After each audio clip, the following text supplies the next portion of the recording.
Well, welcome back to another edition of 42nd Street Pete's Grindhouse, Summer of Sleaze edition. And remember I talked last week about things shitting the bed? Well, my main computer just shit the bed. I'm going to try to take it in to see if it can be salvaged.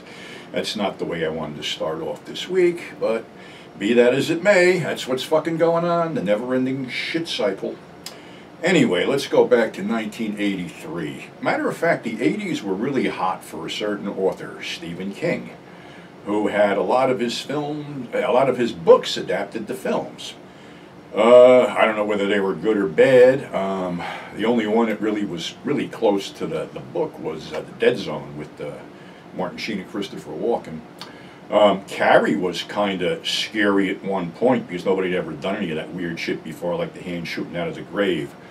But my funniest actual remembrance of Carrie was somebody sitting way behind us when Nancy Allen was going down on John Travolta. Somebody yelled out, "Wow, she's blowing Barbarino!"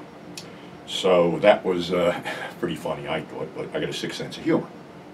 So anyway, 1983 we had Cujo hit the screens, starring Dee Wallace-Stone, Christopher Stone, Ed Lauter, Danny Pinero, and a big fucking dog. Now, the premise of this whole thing is this big St. Bernard is chasing a rabbit, sticks its head in the burrow, which is full of rabid bats, which bite the dog on the face, giving the dog rabies. So, the dog goes back to its owner, who is Ed Lauter, a mechanic, and basically kills his buddy, kills Ed, and the Dee Wallace-Stone character is having marital problems because she's cheating with the handyman, who's played by her husband, Christopher Stone. So she's tasked with driving the beat-up Pinto to the mechanic Ed's place, where basically they are attacked and trapped in the car by this rabid dog, who keeps slamming into the Pinto. Honestly, the Pinto should have burst into flames. If you remember, the Pinto and Ford Pinto and the Chevy Vega were the world's first disposable cars. And they had a problem with the gas tank that if you just hit them the right way, they'd explode. Actually, you didn't need a St. Bernard to make the gas tank explode. This Pinto, a pug would have done it. But anyway, there's this long drawn out, stuck in the Pinto, 900 degrees, dog won't leave, cop shows up to see if everything's all right, dog kills the cop. Then there's the epic battle between Dee Wallace-Stone and Cujo, where she gets bit a few times, she rams a fucking tree branch through his gut, and eventually she gets a gun and shoots him. The end.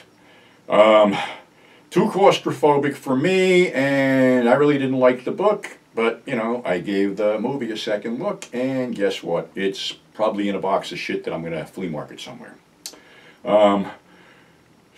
You know, I like Dee Wallace-Stone. She did some great stuff, The Howling, The Frighteners, and stuff like that. Funny story about her. She was set up right behind me at Cinema Wasteland, one show. And it was a Friday night, and I think it was close, you know, actually my birthday's in September. That was the first week in October, so some people were like dropping off stuff, including this one big bottle of wine. So I asked, you know, if her and her friend, you know, wanted a glass of wine, being that I was going to dole it out. So I split it up, and every time, you know, she put down an empty cup, I filled it up, because I'm that kind of guy.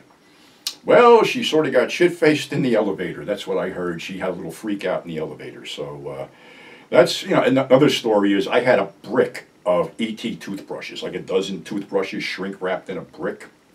And I think she was at the Gallardi Fest. And I walked up and I showed her those, and I said, "You interested in these?" She goes, "Well, what do you want for them?" I said, "Just give me 2 autographed pictures and we'll call it a day." So when I saw her later, I said, "How much did you ever sell those toothbrushes for?" She goes, $50 a piece, signed. Not a bad deal. So that's our show for today. Thanks for subscribing. Thanks for tuning in, and we will catch you on the flip side.